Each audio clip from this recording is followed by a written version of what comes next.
We've done a lot.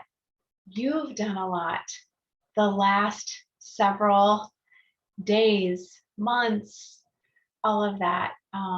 We've unpacked standards, created progressions, talked about planning for instruction, talked about what responsive teaching is.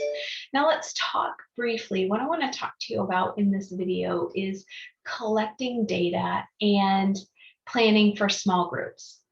So let's get right into this. We do not have a moment to spare.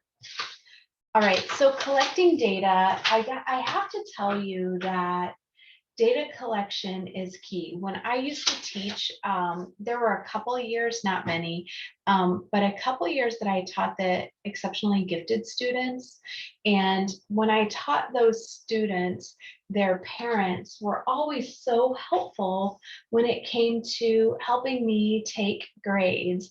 And it was because of the way that I collected data and had so much student work that they didn't ever get to change any grades, even though they tried, believe me.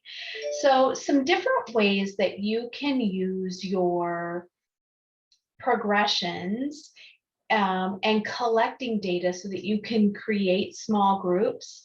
One of the things that you can do is thin slice your data. So when I'm talking about thin slicing, I'm saying take student samples, student work. It can be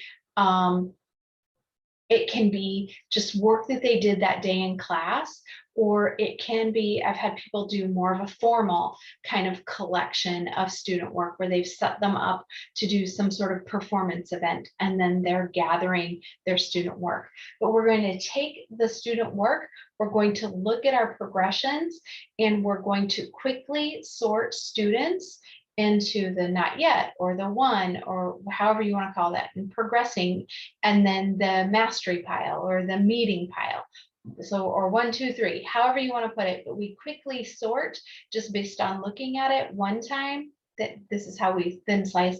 And then the second time I'm going to ask you to choose a criteria. So maybe choose a skill that you want to focus on, one skill that's in that standard, and you're going to sort it again and notice how students move from one level to the next. And really don't spend too much time on it, because to be honest, if you went back and you taught students something that they already knew, or that they had already done, it's okay. It's not going to hurt them. It doesn't hurt me to hear things a couple of times. And when we do our small groups and responsive teaching, it's like less than 10 minutes. So they'll be all right. So don't stress so much about this, about it being perfect, because you don't have time for that. And you want to get into the business of quickly teaching kids. So one way you can collect data is get that student work, quickly put them in small groups based on thin slicing, and then decide what you're going to teach for each of these groups. Good news, you already decided that, because in our last video, we went back to our document and we said, for this is what I would teach in this level. And these are the tools, these are the resources that I have in my classroom right now to teach it. So you're ready. This is what I have for this level. This is what I have for this level. You are ready to go when you follow this process. So great job. Another way you can collect data is to give just a formative or a summative assessment. And people do things like they could give an exit slip assessment where they ask, or they could ask students to complete a couple of math problems, or answer some questions about a topic they've been studying in social studies. It can be anything. So you could do an exit slip. You could give a couple of questions. You could give a formal assessment or part of your summative assessment, and then see how students are doing on that.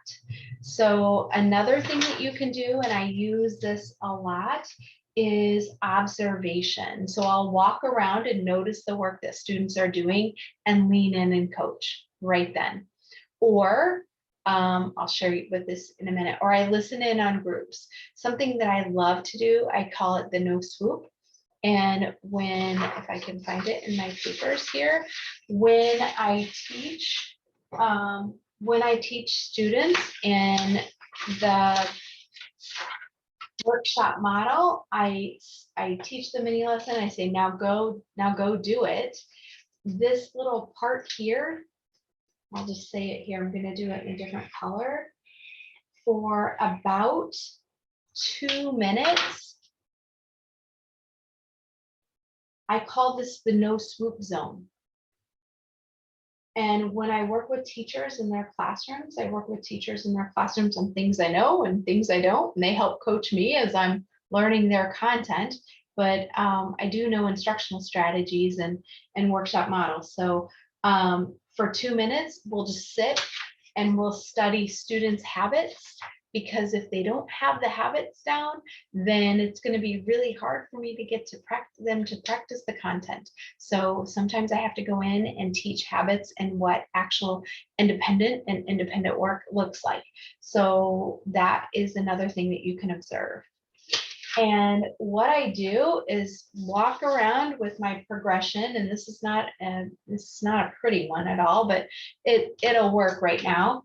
And as I'm observing them, like walking around and watching or listening or through the no swoop zone, I write their names on the progression. So I might notice that Logan's here and Alex is here and Angela's here and Carrie's here and Aaron's here and Beth's here and maybe Dan is here. And so what I'm doing is I have immediate groups that I can go help. Do you see how I just collected that data in a way that's super efficient? And if I wanted to, I could write the date what is it? Today's the 3rd, 2/3/22 on the date and write, if I'm teaching multiple hours, it could be like 2nd hour. And bam, I can be like, oh yeah, I was doing observation walks in my classroom, and this is where I noticed that the students were falling, and these were the small groups that I pulled for that day. Or part of my day could be based on thin slicing data or exit slip data or walking around observation data. I will tell you, if you have, depending on your period, so if this were 60 minutes long, you should have time here for 3 groups. Because this is 10 minutes, this is 5 minutes, you've got 45 minutes here, right? So if you will have to adjust this accordingly based on what your time is. So many of us in secondary have 45-minute timeframes. So this is probably going to be 2 groups. So when I think about my time and scheduling, what I might do is be able to do one of these and one of these observation groups and keep track of that. So let me show you a way. This is just a little tool that I use. And believe me, you guys are way cooler and you're going to come up with something super awesome. But for me, I have to write. That's how I remember things. That's how I learn things. And so I have to write. So one of the things that I do is I have a name of my students, like my roster for that course. And then I'll write in just keeping tracks of my teaching, my responsive teaching, so that if I were sitting in a PLC or if I were sitting in a care team meeting, or if I were called out by a parent, I could be like, well, they got their instruction, they got grade level instruction here. I gave them more instruction here. Sometimes here we do instruction, but I also met with your child all of these times in these kinds of groups. So it could be like a conference, a small group, or a partnership, however you want to do it. But I keep tracks of my teaching. I keep data on what I've taught them. So these are the students that I'm meeting with, or these are the students that I'm meeting with, and I'll just could put them in groups, or this could be a really cool Google form, and then the strategy that I taught them.